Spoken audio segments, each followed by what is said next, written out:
Filosofia e catolicidade, pílulas de sanidade para ouvir no trânsito. Hoje daremos continuidade à leitura do livro Maçonismo e Catolicismo do padre Félix Ardai Salvani. Leremos os capítulos 19 e 20, dando continuidade aos temas anteriormente explorados nos episódios já concluídos. Capítulo 19. Examinamos o segundo dos pontos mencionados acima.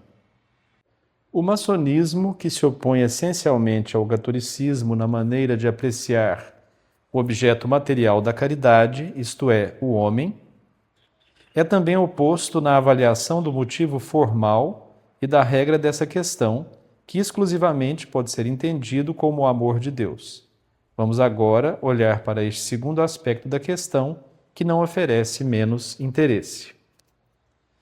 O motivo formal da caridade maçônica ou naturalista é reduzido ao amor do homem pelo próprio homem, sem consideração por outra ideia superior. Esse sentimento é apropriadamente chamado de filantropia, a palavra grega para o amor da humanidade. Esta palavra é sonora e retumbante, nós não podemos negar. E às vezes é a essa sonoridade musical que devemos atribuir o efeito que produz em certas imaginações. Mas se pararmos por um momento para examinar o seu valor ideológico, é possível que também encontraremos algo oco e sem sentido, que é pomposo na aparência, como acontece com a maioria das palavras retumbantes, mas cuja ressonância é proporcional à sua falta de significado. Amar o homem apenas pelo homem é expor-se a dois inconvenientes muito sérios, e podemos desafiar todos os filantropos do passado e do presente a evitá-los com seu sistema absurdo e impotente. Em primeiro lugar, há casos, e estes são os mais frequentes, em que o homem é por si mesmo um ser indelicado, quer nós o consideramos de um ponto de vista físico ou de um ponto de vista moral. E nestes casos, se eu tiver que amar o homem apenas pelo que ele vale, diga-me, como posso dar uma base e uma razão para o amor que devo ter por seres desagradáveis? Em segundo lugar, há outros casos também bastante numerosos, onde há homens extremamente amáveis, mas isso só não basta. Se não houver nenhuma outra razão para amar o homem do que o próprio homem, é ainda pior. Diga-me como colocar esses limites, que restrição você dará a esse sentimento para evitar que ele seja confuso e mantenha-se dentro de uma linha. Permita-nos dar alguns desenvolvimentos para cada um desses pensamentos. O homem, como dissemos, costuma ser um ente muito hostil. Os exemplos em apoio a essa verdade são conhecidos de todos e seria inútil recorrer a provas para longas demonstrações. Considerando a questão física, os mais pobres geralmente são repulsivos. Não apenas a pobreza aliada à miséria, mas a pobreza de alma. É de impressionar também, na maioria das vezes, quando têm alguma enfermidade. Os pobres, amigáveis e bons são encontrados apenas em dramas ou romances. Na vida real, a relação com esses pobres, em vez de atrair, repele.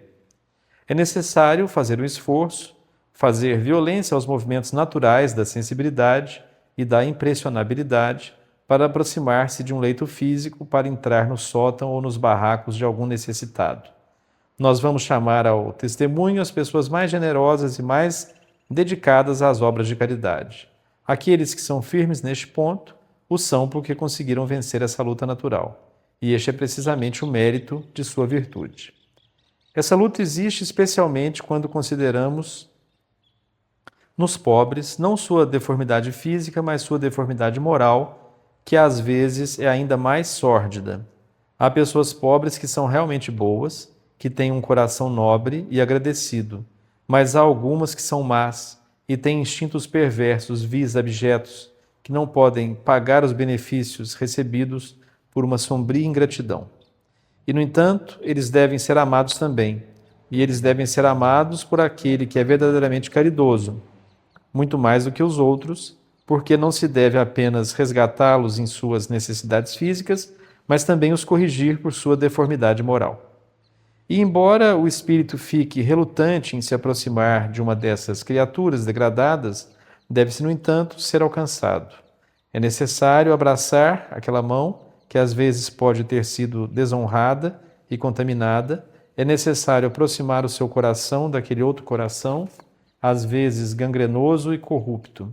Diga-me agora, há quando o homem é amável, fisicamente, moralmente, mas quando, ao contrário, físico e moralmente ele é antipático, desprezível, digno de ódio, às vezes culpado, se o homem é para ser amado porque ele merece, como pode tal homem ser amado assim?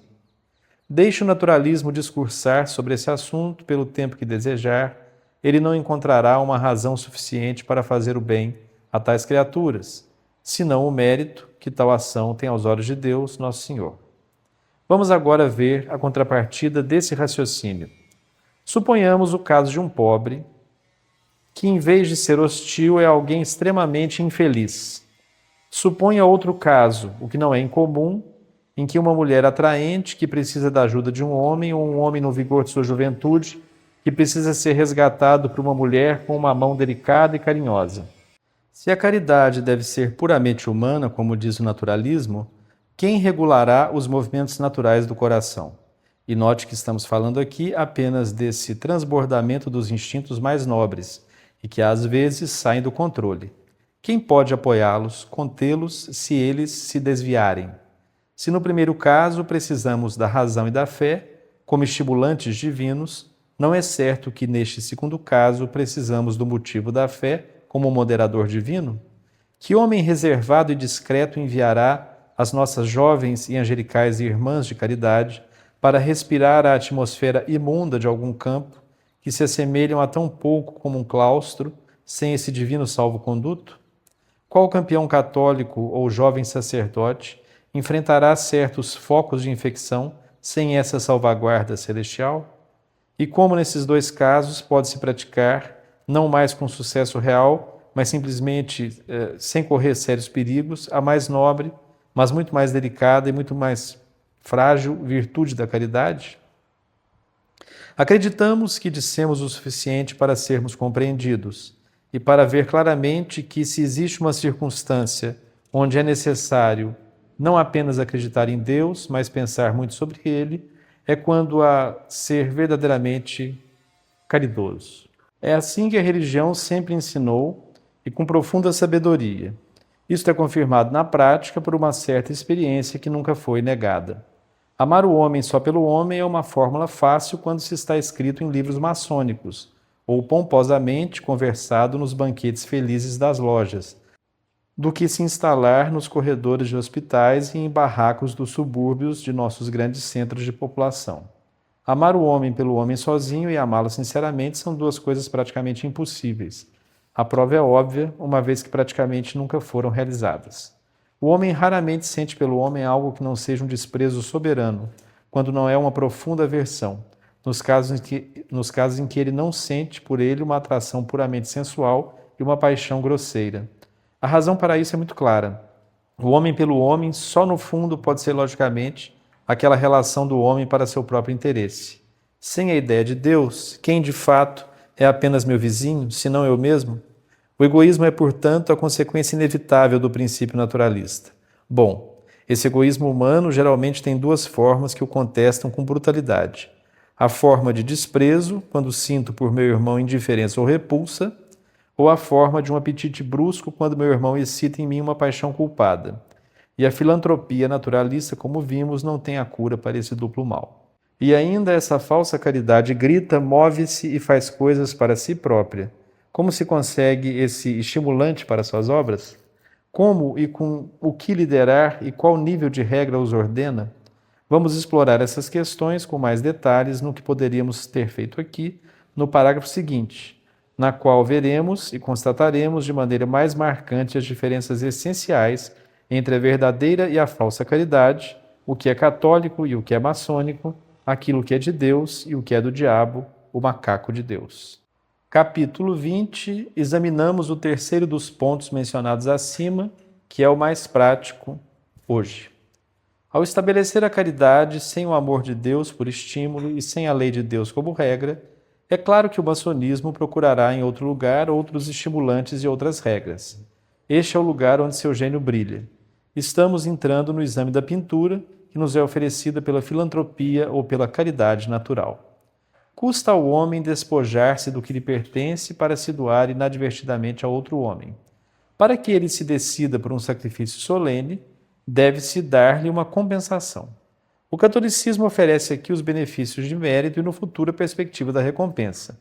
Aqueles que excluem Deus da caridade não podem reconhecer nela nem esse mérito sobrenatural, nem essa recompensa prometida. Eles devem buscar e propor ao homem compensações na vida presente, e eles oferecem a ele da seguinte maneira. Em primeiro lugar, eles excitam a sensibilidade natural, que não pode fazer menos do que mover o homem, mesmo o mais depravado, à vista das aflições dos outros. Esse sentimento é o mais nobre de todos aqueles que são meramente humanos. É fraco por si só, mas produz algum ato em favor dos pobres sem a necessidade de impor para isso sacrifícios pesados. Entre ver seu irmão sofrer e impor a si mesmo algum sofrimento, é claro que vamos optar pelo primeiro, a menos que uma razão superior encoraje e nos obrigue a fazer o contrário. Em segundo lugar, eles bajulam a vaidade por aplausos do público. Eles usam a generosidade de um homem ou uma mulher e realizam tais ou tais atos de abnegação em favor de seus irmãos, o que deixa de ser um ato de caridade para se tornar uma ostentação da autoestima. Em terceiro lugar, eles ameaçam expor ao ridículo aquele que não dá uma boa moeda a alguém que lhe pede. Como por vezes dá-se uma moeda no final, muitas vezes murmurando e resmungando, não com um sentimento de compaixão fraternal pelos necessitados, mas às vezes amaldiçoando-os por causa da restrição que eles nos fazem com sua exigência. Vemos exemplos suficientes desse tipo, desde as assinaturas oficiais ou doações voluntárias, que forçaram o governo a impor sob pretexto de calamidades públicas, até as comissões que, de uma forma mais ou menos autoritária, às vezes percorrem os bairros da cidade com os mesmos objetivos. Em quarto lugar, quando não for suficiente, isto é, quando os ricos não resolvem ajudar os pobres estimulando sua sensibilidade natural, ou por um movimento de vaidade, ou sob o impulso do respeito humano, o maçonismo não é desencorajado. Ele conhece todos os recursos que fazem agir o homem bestial, aspas, animalis homo, fecha aspas, e ele não deixará de colocá-los em jogo. O maçonismo usa sua frivolidade e, em troca das esmolas que esses ricos tiram da bolsa, pois não se pode dizer que eles as tiram de seu coração. Ele submete à mais forte tentação porque é a mais grosseira. O maçonismo oferece-lhes prazeres. Para isso, abre-se como que um mercado público de sensualidade, para sustentar, em favor das instituições de caridade, uma contribuição em relação aos gostos de cada um. Oferece-lhes músicas para quem gosta de ouvi-las, danças mais ou menos decentes para aqueles que têm o paladar menos delicado, os sorrisos e os favores de uma mulher para quem precisa dessa isca para soltar sua bolsa. Nós podemos ver o que ninguém poderia acreditar se ele não o visse com seus próprios olhos. As grandes calamidades nacionais, o grande luto do país, parecem produzir nas almas o mesmo efeito dos triunfos mais gloriosos, uma vez que também são traduzidas no exterior por alegrias e festas. É a tal ponto que a falsificação da caridade distorceu os sentimentos mais naturais do homem, de modo que ele veio a ser despojado de sua natureza e acabou caindo naquilo que é contrário à natureza, querendo fugir do seu cristianismo sobrenatural. Que nossos leitores observem a progressão descendente desses estimulantes naturalistas que tivemos que usar para substituir o estimulante sobrenatural. Primeiro, as emoções ou a impressionabilidade dos nervos. Então, a sede de aplausos. Mais tarde, o medo do ridículo e a censura. Finalmente, a sede de prazer. De modo que, a fim de não se limitar a uma caridade que desce do céu e penetra nos perfumes do templo, chega-se a praticá-la por meio das mais baixas paixões da humanidade e à vergonha da prostituição. Porque podemos ver claramente, em primeiro lugar, o quanto uma caridade dessa espécie tem pouca nobreza. Então, quão pouca consistência ela tem. As esmolas fornecidas por tais meios devem, logicamente, permanecer como uma mera ajuda material.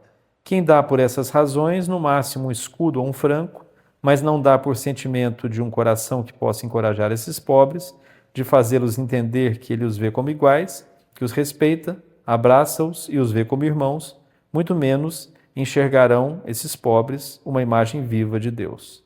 Nós damos aos pobres muitas vezes como jogamos um pedaço de pão para um cachorro que nós queremos que saia do caminho, ou como pagamos ao governo as contribuições fiscais.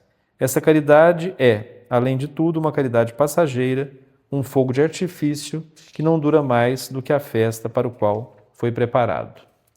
Por alguns momentos, sob a primeira impressão de uma grande catástrofe, perante exigências da opinião pública altamente animada, fazemos alguma coisa. Nós reunimos uma certa quantia, mas logo depois, o egoísmo nativo e a indiferença habitual recuperam seus antigos direitos. Não há nada que exija perseverança, nada que exija paciência. Este não é o caminho que percorreu as instituições que vivem há séculos, como hospitais e asilos, que absorveram toda uma vida, toda uma fortuna para ajudar. O que estamos fazendo agora é fictício, frívolo, temporário, algo do dia a dia. O que é surpreendente, pela ideia que se tem de Deus e da eternidade, não tem nada a ver com isso.